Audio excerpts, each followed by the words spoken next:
श्री माता जी, मानवीय जीवन का परम सत्य क्या है? ईश्वर क्या है और उसे कैसे पाया जा सकता है? इस बारे में आप कुछ चर्चा करेंगी? मानवीय जीवन का परम सत्य और लक्ष्य एक ही है कि सत्य को पाना। और सत्य क्या है कि हम आत्मा स्वरूप हैं।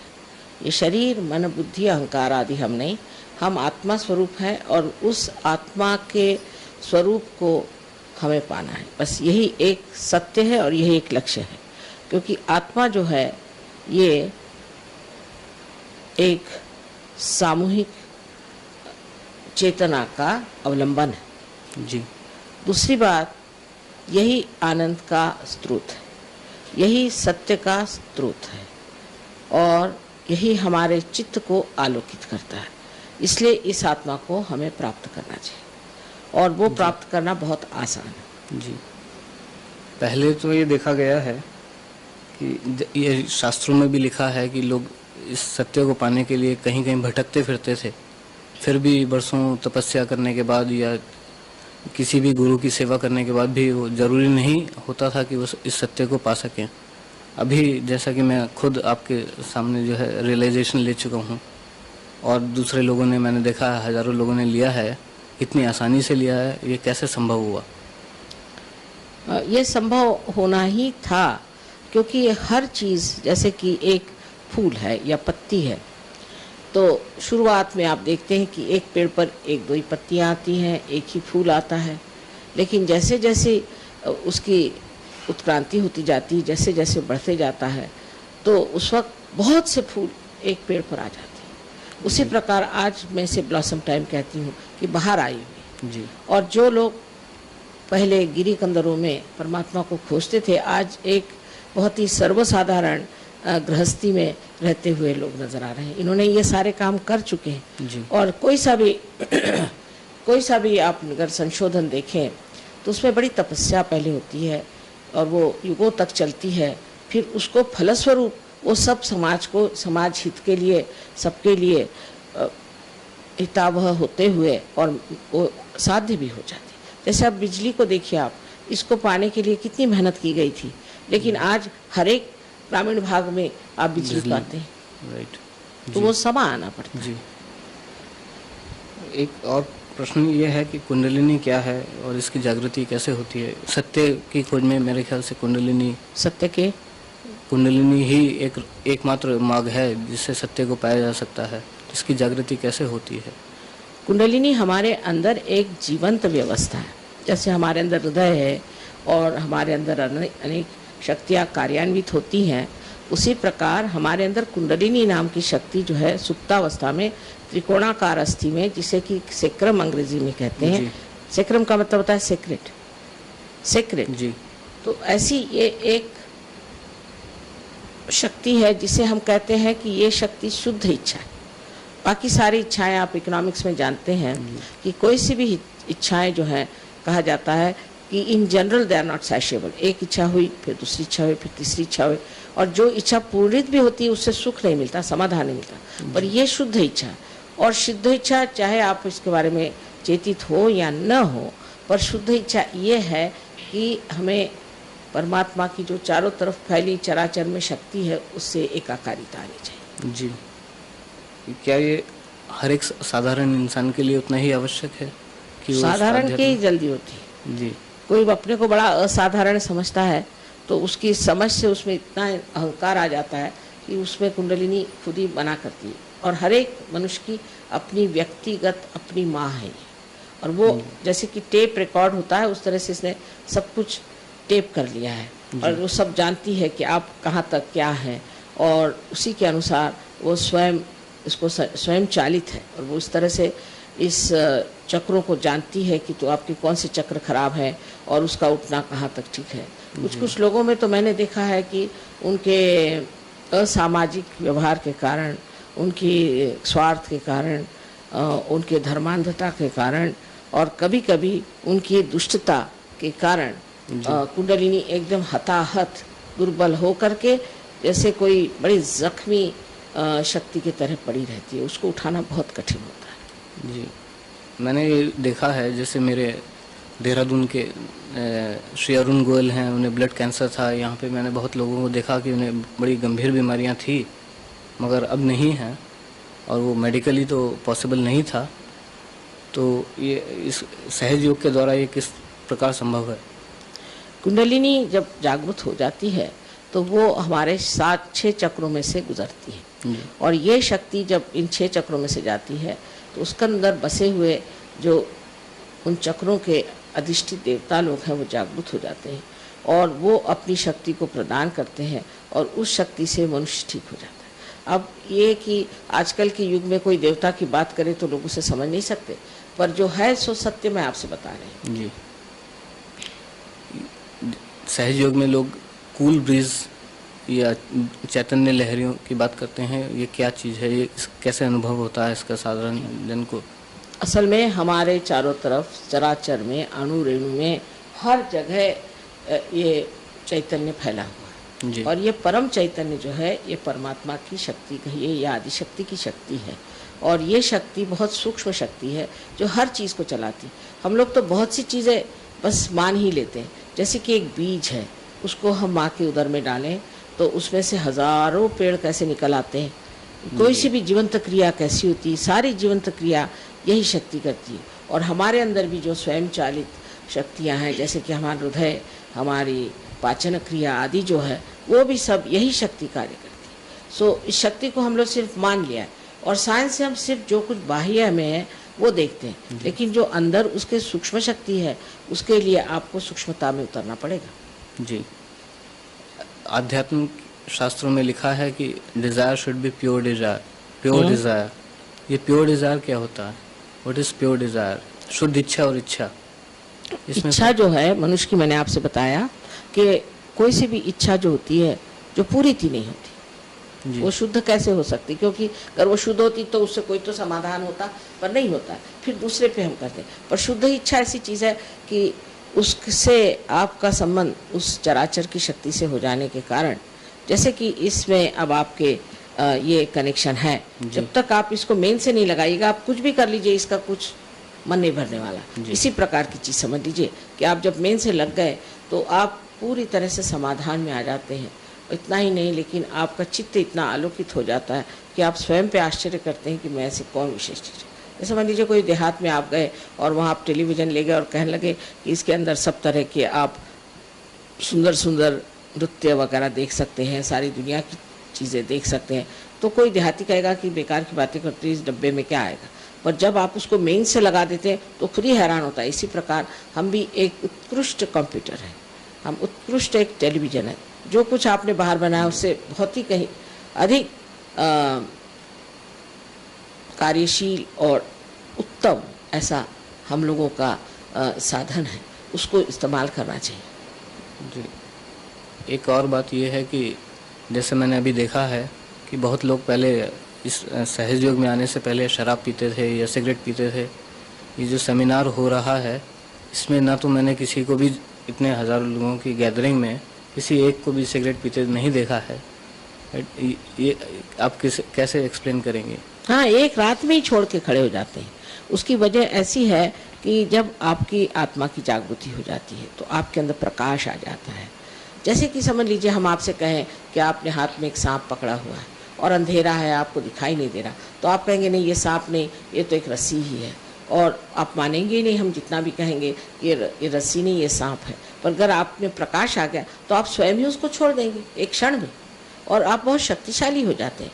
उस शक्ति में प्रेम है, ये विशेष बात है। बहुत आप कहना चाहिए कि आप बहुत डायनामिक हो जाते हैं, पर उसी के साथ आपके अंदर अत्यंत प्रेम बहने लग जाता है। जी, एक और बात जो मैं आपसे बहुत ज़रूरी रूप से पूछना चाहता हूँ ये है कि क्या साधारण जीवन जो है सिर्फ अच्छा होना काफ़ी नहीं है? उसे हर एक साधारण आदमी को आध्यात्म में उतरना उतना ही आवश्यक है जितना कि जो लोग प्योर डिज़ायर रखते हैं उनके लिए है।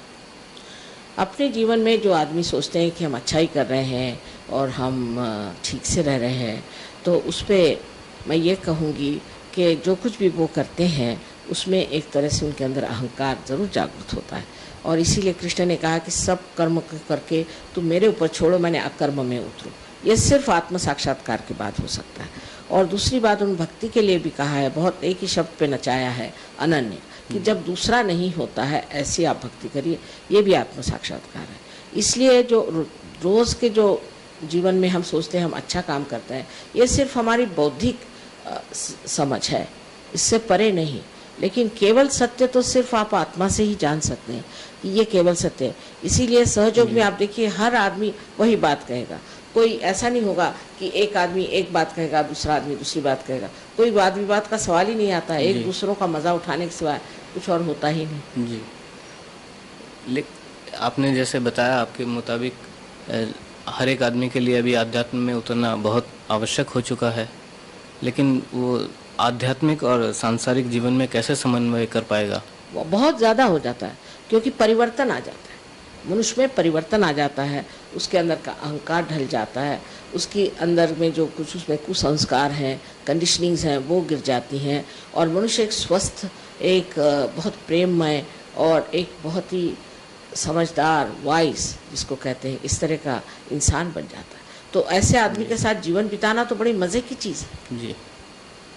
और इससे बच्चे भी बहुत अच्छे हो जाते हैं और आपस के संघर्ष कम हो जाते हैं। संघर्ष इसलिए आते हैं क्योंकि हम अज्ञान में, अंधकार हो उस वक्त सब लोग बैठे रहते हैं, उनको ये नहीं पता कि हमारा एक दूसरे से रिश्ता ही क्या है। अगर वो चलने लग जाए तो चारों को अपने पैर से कुचल देंगे, किसी को गिरा देंगे, किसी को मार देंगे, पता ही नहीं चलेगा। पर अगर जब प्रकाश आ जाएगा तो वो देखते हैं कि ये यहाँ, हम यहाँ, हमारी ये जगह, उनकी वो जगह, कोई किसी की भी स्वतंत्रता को किसी का आक्रमण नहीं करता। जी, अब हम ये मान लेते हैं कि हर साधारण इंसान ये समझ गया है कि उसे अध्यात्म में उतरना है, इसके लिए उसे किसी गुरु की ज़रूरत होगी, तो वो मिथ्या गुरु या सत्य गुरु, सद्गुरु, इसमें कैसे पहचान कर पाएगा?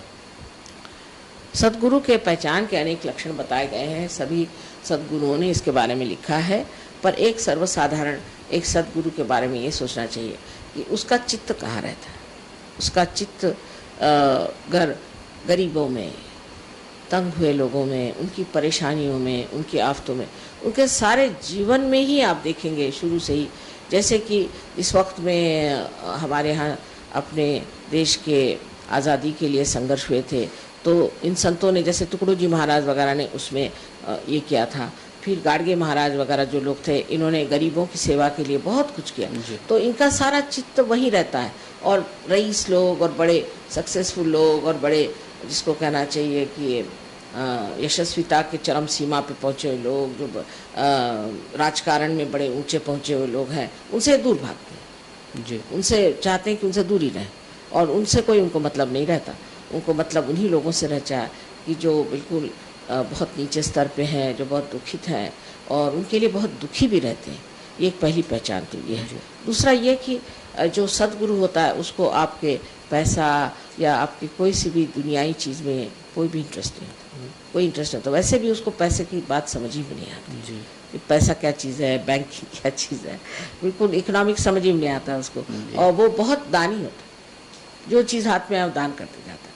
हमारे घर में तो सब लोग डरते ही रहते हैं कि एक दिन ये सारा घर ही दान कर देंगे सब। हमारे घर वाले तो बहुत घबराते हैं हमसे कि इन्होंने न जाने कितनी चीज़ें दान कर दिया अभी और क्या करने वाली हैं। जैसा कि अभी देखने में आ रहा है कि पश्चिम में तेज़ी से राजनीतिक परिवर्तन हो रहे हैं, मार्क्सवाद एकदम ख़त्म हो चला है और टूटने लगे हैं ये देश। इसमें एकदम नए राजनीतिक समीकरण तैयार होने लगे हैं, चाहे वह देश चेकोस्लोवाकिया हो, रोमानिया हो या रूस हो। इसका ये सब एकदम से क्यों हो रहा है पूरे संसार में? आपको विश्वास नहीं होगा, लेकिन योगा सेमिनार रशिया में हुआ था। जब उन्होंने मुझे बुलाया, मैं पहले रशिया हो आई थी, काफ़ी काम हो चुका था और सब ने कहा कि आप क्यों जा रहे हैं, तो मैंने यही कहा कि वहाँ सब योगा सेमिनार में ईस्टर्न ब्लॉक के लोग आएंगे। ईस्टर्न ब्लॉक के लोग आए, मुझे सिर्फ 45 मिनट मिले थे। 30 मिनट तो मैंने सहयोग के बारे में बताया और 15 मिनट में उन लोगों को आत्म साक्षात्कार हो गया। और जैसे मैं हॉल से बाहर निकली, वो सब छोड़ छाड़ करके बाहर चले आए, कोई अंदर बैठा ही नहीं। फिर उन्होंने अपने एड्रेसेस दिए, उसमें सब इन्हीं देशों के लोग थे, क्योंकि ये सहयोगी थे। जैसे ये वापस गए तो वहाँ ट्रिगरिंग हो गया जी। ये जो होते हैं एक जैसे कि माध्यम हो जाता है, जो माध्यम। और हंगेरी के लिए मैंने यही कहा था कि अगर एक भी हंगेरियन सहयोगी हो जाएगा तो हंगेरी जी। स्वतंत्र हो जाएगा। जी। और आपको आश्चर्य है वो लगेगा कि जिस दिन एक आदमी हमारे यहाँ है उसके 8 दिन में हंगेरी के यहाँ डिक्लेरेशन। जी। और स्व का तंत्र जानना चाहिए, स्व का तंत्र जानना ही स्वतंत्रता है। और स्व माने आत्मा है। जी। अगर आपने स्व का तंत्र नहीं जाना जी। तो आप बेकार है। पर तांत्रिक और सहयोग में ऐसा अंतर है जैसे अंधेरा और प्रकाश, क्योंकि ये लोगों को कुछ मालूमात तो है नहीं, गलत सलत काम करते रहते हैं, झूठ बोलते रहते हैं, अंधश्रद्धा निर्माण करते हैं, लोगों को डराते हैं और बहुत ही अहिक चीज़ों के बारे में बातचीत करते हैं। और ये सारी भूत विद्या प्रेत विद्या है, यहीं तक कि सम्मोहन करना भी प्रेत विद्या और बड़ी दुष्ट चीज़ है। जो आदमी सम्मोहन करता है वो खुद ही बड़ी बुरी मौत मरता है, और जिस पे सम्मोहन करता है उसकी भी ज़िंदगी बड़ी बर्बाद हो जाती है। जी। कहीं ऐसा तो नहीं कि संसार जो है दोबारा पूंजीवाद की तरफ बढ़ रहा हो, क्योंकि मार्क्सवाद तो अभी खत्म हो चला है। ये दो एक्सट्रीम्स जो हैं, पूंजीवाद और कोई सी भी चीज़ एक्सट्रीम्स पे जाना यानी अपने संतुलन को खोना है। हमारे दिमाग में भी 2 लोब्स हैं, एक नहीं है, एक लेफ्ट में है एक राइट में है। तो जो आदमी बहुत ज़्यादा बाहर की ओर दौड़ता है जिसे एक्सट्रोवर्ट कहते हैं, तो उसका एक ही लोब माने उसका लेफ्ट लोब ही डेवलप होता है, राइट नहीं हो सकता, तो उसमें असंतुलन आ जाता है। इसीलिए पाश्चिमात्य देशों में हम यहाँ बैठे बैठे नहीं समझ सकते जब तक आप जाकर न रहें, क्योंकि मैंने तो बहुत ही ज़्यादा सफ़र किया हुआ है। और हम देखते हैं कि लोग इतने शुष्क हो गए हैं, इतने इंसानियत से गिर चुके हैं, वो इंसानियत मालूम ही नहीं, इतना ज़्यादा वहाँ पर हिंसाचार है। भ्रष्टाचार इसलिए नहीं है कि वहाँ भय है, पर भ्रष्टाचार भी, डेमोक्रेसी भ्रष्टाचार के बगैर मानो चल ही नहीं सकती ऐसा लगता है। फिर उन्होंने इतनी गंदी गंदी आदतें ले ली हैं, क्योंकि अहंकार से भागने के लिए ड्रग्स और ये एड्स और न जाने कितनी आफतों में फंसे हुए हैं। मैं तो देखती हूँ अमेरिका में अधिकतर लोग बहुत ही नर्वस हैं और उनके सारे नर्व्स जो हैं वो बिल्कुल पूरी तरह से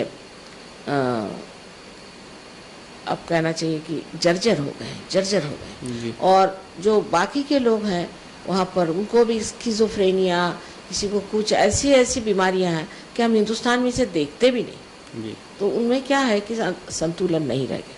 तो जो लोग साइंस के पीछे में भागते हैं उनको पता होना चाहिए कि साइंस में मानवीय जीवन के लिए सिर्फ एक साधन मात्र है, वो सब कुछ नहीं हो सकता, उसकी अपनी भी परिसीमा है, उससे बाहर वो नहीं जा सकता। और सबसे बड़ी जो साइंस की खराबी वो ये है कि मनुष्य की जो इंसानियत है, जो उसकी ह्यूमैनिटी है, उसको नहीं छू पाता। इसलिए एक साइंस के पीछे भागने वाला आदमी बहुत ही ज़्यादा क्रोधी, बहुत ही ज़्यादा अपने में ही समाने वाला और समाज की व्यवस्था बिगाड़ने वाला होता है। वहाँ का समाज इतना तितर बितर हो गया है कि आपको आश्चर्य होगा कि इंग्लैंड जैसे शहर, इंग्लैंड जैसे देश में माँ बाप अपने 2 बच्चों को, कम से कम 2 बच्चों को 1 हफ्ते में मार डालते हैं। और कुछ तो वहाँ ऐसे भी हुए हैं कि जहाँ बहुत से नातीने जो हैं और उन लोगों ने अपने ग्रैंड पेरेंट्स को मार डाला। अरे एक एक तरह तरह के उनके मारने के ढंग को सुनिए तो आप आश्चर्य करें, और उनको बड़ा मज़ा आता है। मैं जब लास्ट टाइम गई थी वहाँ लॉस एंजलिस, तो जिस रास्ते से मैं जा रही थी तो किसी ने बताया कि इस रास्ते पर गए हफ्ते में 11 आदमी मारे गए। मैंने कहा किस लिए? कहले कुछ नहीं, at the heck of it. अरे बस निकाली बंदूक, मार डाला। उनको इसी में मज़ा आता है, क्योंकि मनुष्य उसमें संतुलन सब खो जाता है। तो जिसके बाद जो सोचते हैं कि पाश्चिमात्य देश बहुत अच्छी हालत में है, तो ऐसा बिल्कुल नहीं, क्योंकि वहाँ पैसा ज़रूर है, लेकिन पैसा ही सब कुछ नहीं होता। पूंजीवाद के ओर जाने वाले लोगों को पता होना चाहिए कि पूंजी से ही सब कार्य नहीं।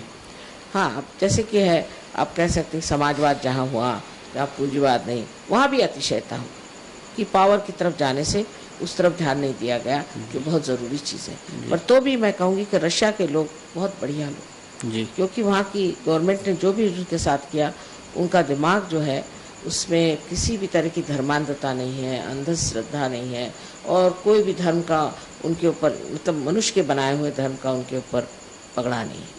वो लोग किस तरह से, एक तरह से बड़े स्वतंत्र विचार के लोग हैं, पर उनको राजकारण में वो फंसे नहीं, राजकारण से उनका मतलब नहीं था। और अब जब हम जब वहाँ पहुँचे तो मैं इतने आश्चर्य में हूँ कि वहाँ लोगों ने श्री चक्र पे भी काम किया है जी और इतनी हमारे शास्त्रों की उन्होंने मतलब इतना अध्ययन किया हुआ, उनको इतना मालूम है जी और बड़े सुलझे हुए लोग हैं। लेकिन ठीक है कि क्योंकि उनकी गवर्नमेंट ने एक साइड ज़रा सी कम कर दी, पर मैं तो जानती हूँ कि वहाँ गोर्बाचेव जैसा आदमी जो कि एक आत्म साक्षात्कारी जी। बड़ा ऊंचा इंसान है, उसकी गवर्नमेंट फेल करने के लिए लोग ये सब प्रॉब्लम खड़े कर रहे हैं। वहाँ खाना पीना वगैरह सब भरपूर है, वो बस उनको सताने के लिए वहाँ की जो कर्मचारी हैं, ब्यूरोक्रेट्स हैं, उन्होंने ये समस्याएं खड़ी की है। पर वहाँ खाने पीने के हर आदमी को वहाँ घर मिल जाता है। जी 5 पैसे में आप कहीं से कहीं जा सकते हैं। जी आप उनके अगर मेट्रोज देखिए तो पैलेस के जैसे रखे हुए हैं, जी। ऐसा सब आराम है। पर उनको जो स्वतंत्रता नहीं थी, उसके वजह से वहाँ हमारे लिए भी एक प्रश्न था कि हम वहाँ सहयोग नहीं ले जा सकते। जी लेकिन अब उस एक कहना चाहिए डिसिप्लिन नेचर में बढ़ने से उनमें एक तरह की बड़ी साधना सी है और जी वो इतने जल्दी सहयोग को प्राप्त करते हैं कि उनका कोई हेरिटेज नहीं है, पर इसको इतने जल्दी प्राप्त करते हैं और इसमें कहाँ से कहाँ उठ गए। यहाँ तक कि गवर्नमेंट ने हमको वहाँ रिकग्नाइज किया है। जी। अभी जो एक नया दौर चला है, की प्राथमिकताएं क्या होनी चाहिए? संसार में निरस्तीकरण का एक नया दौर चला है। कौन श्री सा दौर? गोर्बाचेव के निरस्तीकरण, आर्म्स डिस्टेबलाइजेशन ऑफ आर्म्स, क्या? ये हथियार जो just put it off, I couldn't follow.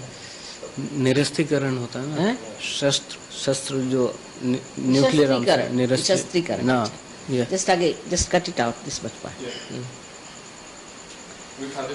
Yes, this much part you'll cut it out later on. All right. Now again. संसार में निशस्त्रीकरण का एक नया दौर चला है। श्री गोर्बाचेव के आने राजनीति पर्दे पर उतरने के बाद उसका क्या भविष्य है?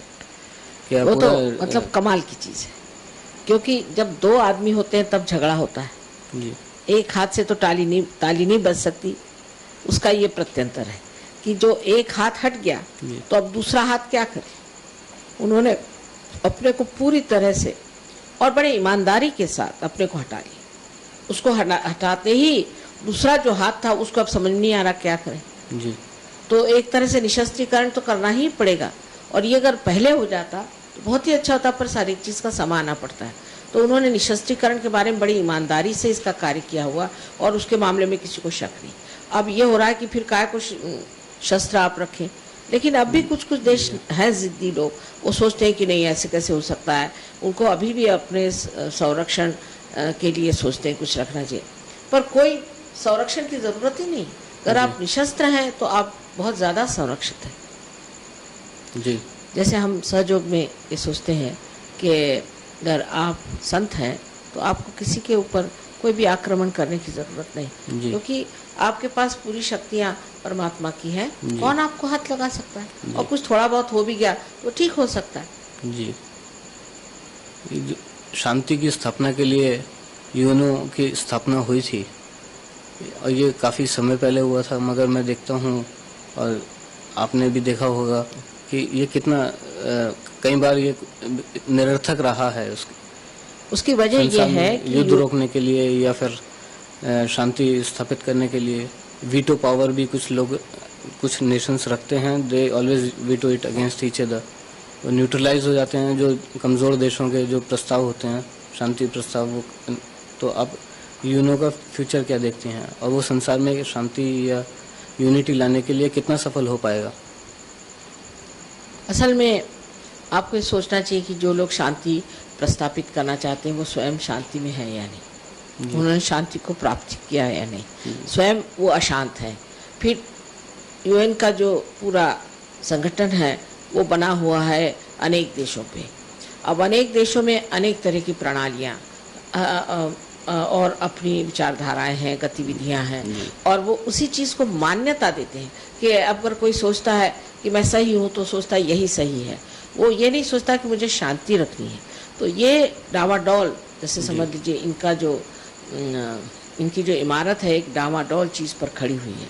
पर अगर इसमें के लोग स्वयं उस शांति को प्राप्त करें, अब आपको सुनकर खुशी होगी कि यूएनओ में भी सहयोग मेडिटेशन सेंटर बन गया। जी उसमें अगर ये मेडिटेशन से इस शांति को प्राप्त कर लें जी तो उनके अंदर वो एक मूक शक्ति आ जाएगी जो कार्यान्वित होगी, और इतना ही नहीं, उनके जीवन का असर भी लोगों पर पड़ेगा। जी अभी तो हर जो कोई भी वहाँ सेक्रेटरी जनरल होता है उसको हर देश को खुश करना पड़ता है, क्योंकि वो देश उन्हें पैसे देते हैं, और अगर ज़रा सी कोई बात हो जाए तो देश नाराज़ हो जाता है।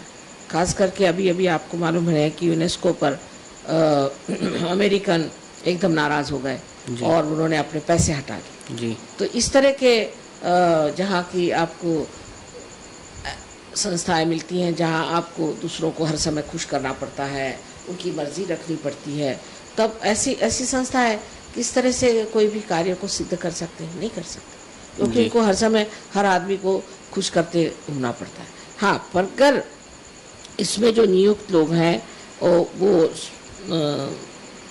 सिद्ध हो जाए और जिन्होंने इनको नियुक्ति दी है वो साफ साफ कह दें कि इनकी नियुक्ति में हम कोई भी बीच में दखल नहीं करें, जी तब फिर कार्य हो सकता है।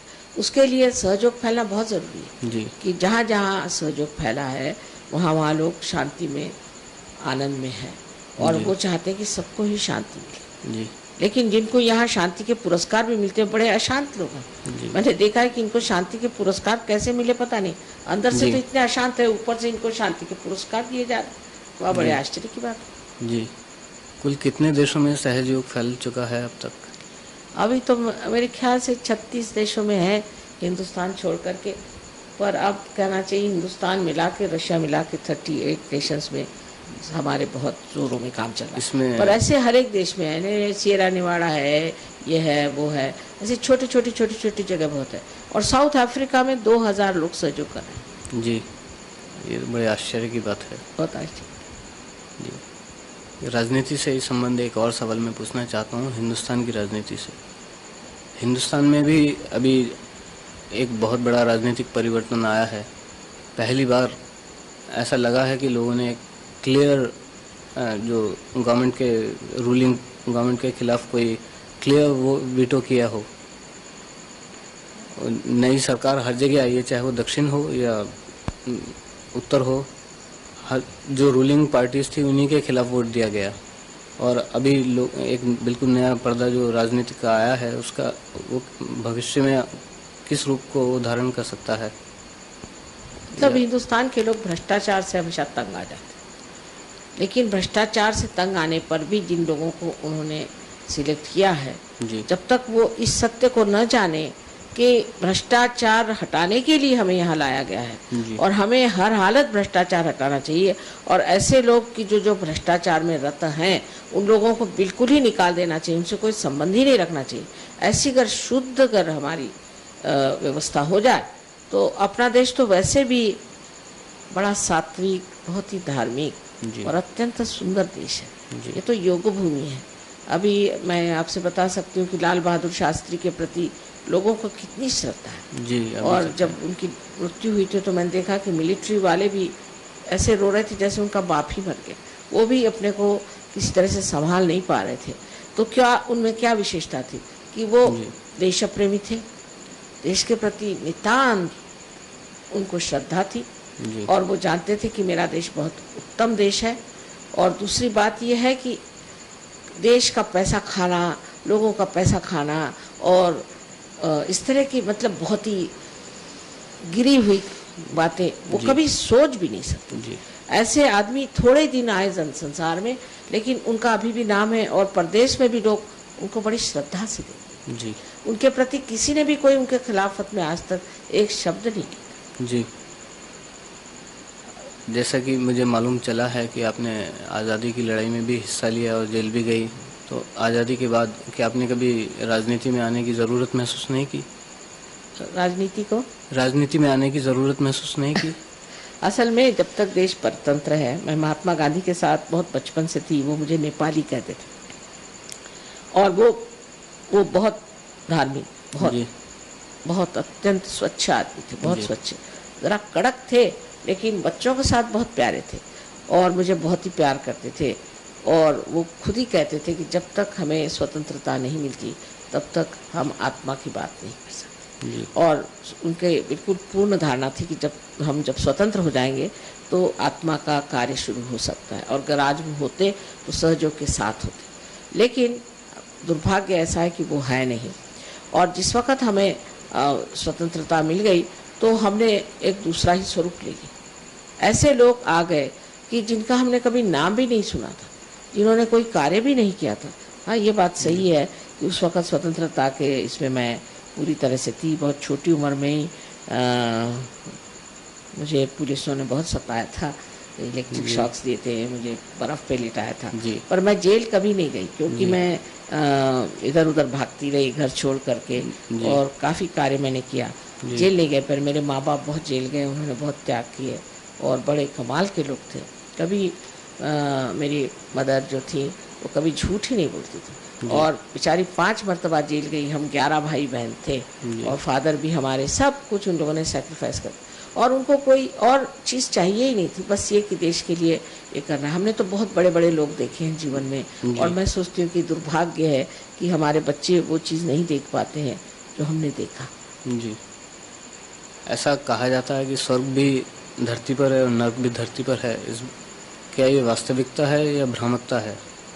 स्वर्ग और नर्क दोनों ही धरती पर हैं, ऐसा? बिल्कुल धरती पर है ही, लेकिन स्वर्ग की जो हमें कल्पनाएं हैं वो थोड़ी सी विकृत है, क्योंकि हम जो जिस सतह से उस बारे में सोचते हैं, वही सोचते हैं कि स्वर्ग का मतलब ये है कि खूब खाने पीने को होगा, और उसमें मोटरें चलेंगी, और हम ऐसा होगा। इस स्वर्ग का मतलब ये है कि हमारी स्वयं स्थिति, अब जैसे आत्मा की स्थिति जब मनुष्य को प्राप्त होती है तो वो सिर्फ आत्मा ही का संतोष और उसका आराम देता है। जी। अब जैसे आप जानते हैं कि हम बड़े घर में पैदा हुए और रियासत रही, और फिर उसके बाद पिता भी हमारे जेल गए, तो फिर हम लोग बिल्कुल झोपड़ियों में भी रहे, और फिर मेरे पति भी काफ़ी बड़े घर के हैं, और वैसे भी हम लोग ऐसी रियासत में रहे। लेकिन आप कहें तो मैं कहीं भी ज़मीन पे सो सकती हूँ, कहीं पे रह सकती हूँ, मुझे कोई प्रश्न नहीं। ऐसे सहयोगियों को देखिए, इनके सबके अपने मकानात हैं, इनके पास मोटरें हैं, सब कुछ है, बड़े आराम से रहते हैं। लेकिन यहाँ देखिए कैसे रह रहे हैं, इनको कोई नहीं, इनको बस जहाँ आत्मा का आनंद आने लग गया तो उसको ये ऊपरी चीज़ें सूझती नहीं, और उसमें वो आनंद देता है। जी। आजकल पर्यावरण एक बहुत महत्वपूर्ण विषय बन चुका है, संसार में इसे बड़ा महत्व दिया जा रहा है, मगर आज वातावरण इतना दूषित हो चुका है कि उसे कैसे सुधारा जाएगा? इस बारे में आप क्या सुझाव देंगे? वातावरण दूषित होने का कारण यह है कि एक सत्य हमें जान लेना चाहिए कि मशीनें हमने बनाई हैं हमारे लिए, हम उनके लिए नहीं। उसका संतुलन नहीं। मशीनें बनाने की जहाँ तक ज़रूरत है वहीं तक बनानी चाहिए, क्योंकि वो भी जब तक उसको आप पूरी तरह से इस्तेमाल नहीं करेंगे तो वो आगे चल नहीं सकती। अब उस संतुलन के लिए पहले सामूहिकता आनी पड़ेगी। जब सामूहिकता आ जाएगी तो मनुष्य सोचेगा कि मैं कितनी मशीनें बनाऊं, जितनी ज़रूरत है उससे ज़्यादा नहीं। जैसे घर गृहस्थी की औरत होती है, वो ये सोचती है अच्छा मैं कितना खाना बनाऊं जिसकी ज़रूरत है, पर अगर वही घर एक किसी आदमी को दे दीजिए तो वो कहेगा चलो इतना बनाएंगे, फिर बाकी का बेचेंगे और बाकी का ये करेंगे। तो जब हमारे पास सब साधन है, क्यों ना हम इस तरह से करें। तो स्त्री का ये होता है कि जितना ज़रूरी है संतुलित उतना बनाना चाहिए। इसी प्रकार हमें मशीनों को भी संभालना चाहिए, और इस तरह से हम लोग बहक जाएं। जैसे कि प्रदेश में तो बहुत ही ज़्यादा ये प्रश्न है, बहुत बड़ा प्रश्न है, पर सहयोग से उसमें भी थोड़ी मदद होती है।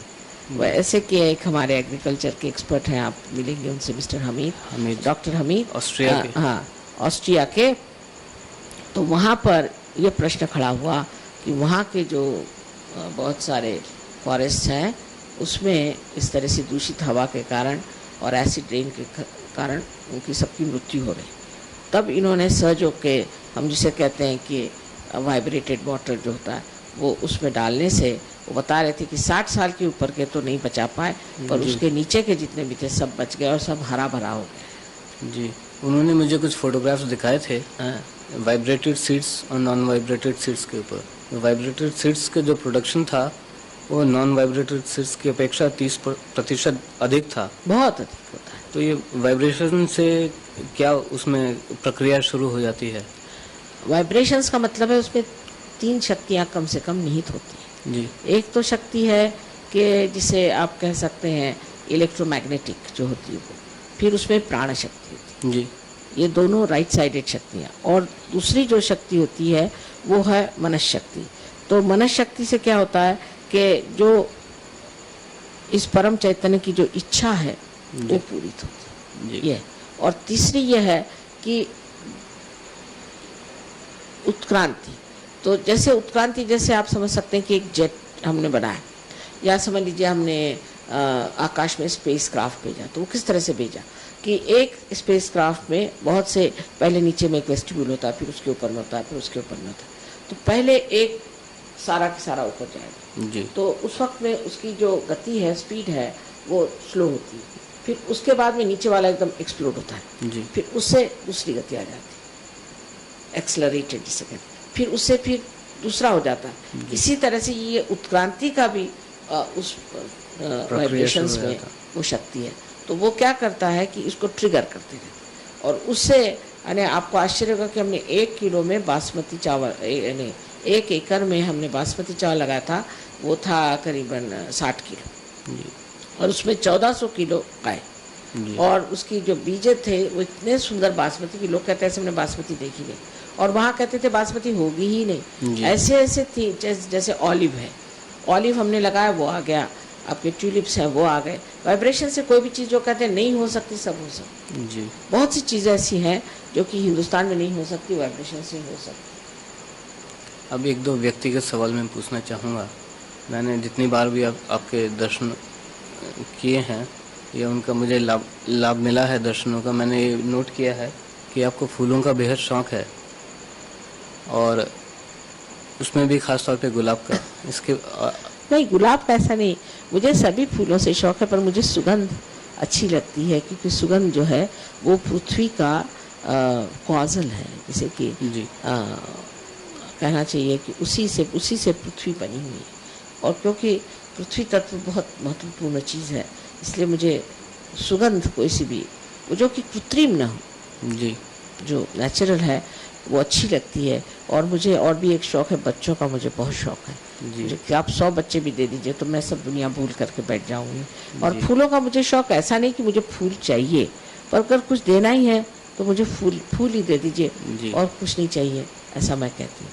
पर मुझे कोई ऐसा नहीं है कि मैं इतना मुझे शौक़ है कि मैं फूलों के पीछे मैं बिल्कुल आप फूल दीजिए, नहीं तो इधर, ऐसे नहीं। लेकिन ये कि फूल जितने संसार में ज़्यादा बढ़ेंगे उतना हमारा जीवन सुगंधमय हो जाएगा।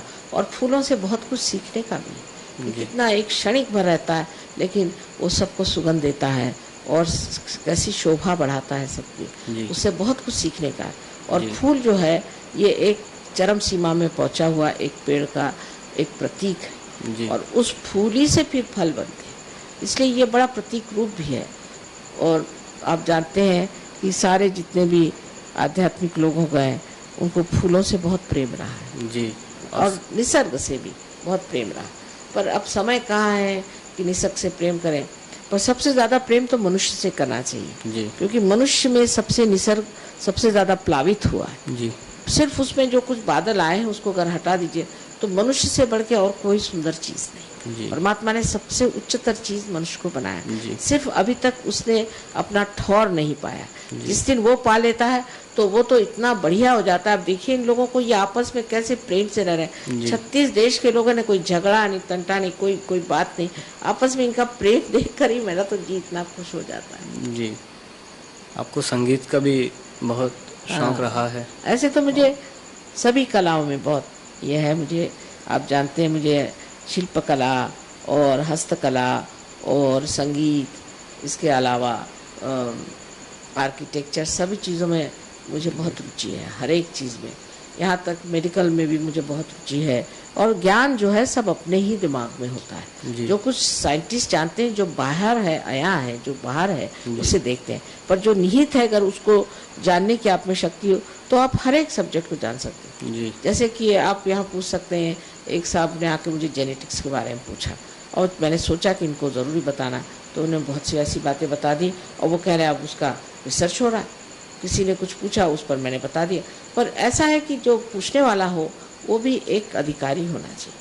जो आदमी आकर के कहे कि आपको बताना ही पड़ेगा, नहीं तो मैं आप पे बंदूक लगाऊंगा, तो मैं तो कुछ नहीं, फिर तो मैं बिल्कुल बुद्धू बन के बैठ जाऊंगी। जी, वैसे तो आप इतनी व्यस्त रहती हैं, मगर फुर्सत के क्षण जो भी मिलते हैं आपको यदा कदा, वो आप कैसे व्यतीत करना पसंद करती हैं? अकेले में तो मैं बहुत खुश रहती हूँ, क्योंकि मेरे ही अंदर सब कुछ है, मैं जानती हूँ। जी। और अकेले में मुझे कभी लगता ही नहीं कि मैं अकेली हूँ। मैं कभी जिसको कहते हैं बोरिंग वगैरह, वो मैं जानती नहीं क्या चीज़ होती है, मुझे आज जी। तक मालूम नहीं है। जी, इसके अलावा एक और लास्ट क्वेश्चन जो मैं पूछना चाहता हूँ,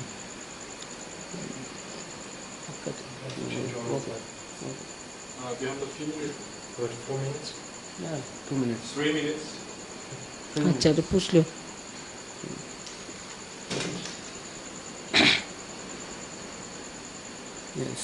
आगामी संसार को आप का भविष्य क्या है? जो संसार अभी आने वाला है, पूरा उसका भविष्य क्या रहेगा? आने वाले वर्षों में संसार क्या रूप रखेगा, धरेगा? मैं तो सोचती हूँ कि कलयुग खत्म हो गया अब, और उसकी जगह कृतयुग आ गया है, और उसका प्रकाश फैल रहा है। कृतयुग का मतलब है जहाँ ये परम चैतन्य कार्यान्वित हो, जी। वो कृतयुग शुरू हो गया। और उसके बाद अब सत्ययुग बिल्कुल दरवाजे पर खड़ा हुआ है। उसका वर्णन करना, उसको समझना मनुष्य के बस का तब होगा जबकि वो आत्म साक्षात्कारी होगा। मुझे तो लगता है कि इन सहयोगियों को जब मैं देखती हूँ, लगता है सत्ययुग ही है, ये तो वैकुंठ ही है, ये द्वारिका है, और लगता ही नहीं कि इससे बाहर कोई चीज़ है। पर बाहर आने पर देखते हैं कि अभी बहुत कुछ करना है, और बहुत लोगों को ठीक करना है, और बहुत सारी ऐसी गलत चीज़ें चल पड़ी हैं कि जो अवरुद्ध करती है इन चीज़ों को, जो मनुष्य के लिए बहुत ही हानिकारक। लेकिन सत्य तो हमेशा स्वयं प्रकाशित होता है, स्वयं प्रस्थापित भी हो सकता है। जी, आपने इतना समय दिया, हमारे दर्शकों को ज़रूर इससे लाभ पहुंचेगा, मुझे पूर्ण विश्वास है इस बात का। और मैं चाहता हूं कि आप उनके लिए कोई अपने मन से कोई एक संदेश कहें अंतिम कुछ शब्दों में, तो अच्छा रहेगा। एक ही संदेश तो एक ही है मेरा, छोटा सा, कि अपनी आत्मा को जानो, अपनी आत्मा की शक्ति को जानो। आप ही की अपनी शक्ति है, और मेरा इसमें कोई लेना देना नहीं बनता। जैसे कि एक दीप जला हुआ है, वो दूसरे दीप को प्रज्वलित कर सकता है, अगर वो दीप ठीक हो तो वो प्रज्वलित हो जाता है, फिर वो जो जला हुआ दीप है वो दूसरों को प्रज्वलित कर सकता है। इसी तरह से संसार का जो सारा कुछ क्लेश है, जितनी तकलीफ़ें हैं, संघर्ष है, ये सारा खत्म हो सकता है जबकि हमारे अंदर ये प्रकाश स्थापित हो जाए। बहुत बहुत धन्यवाद माता जी आपका।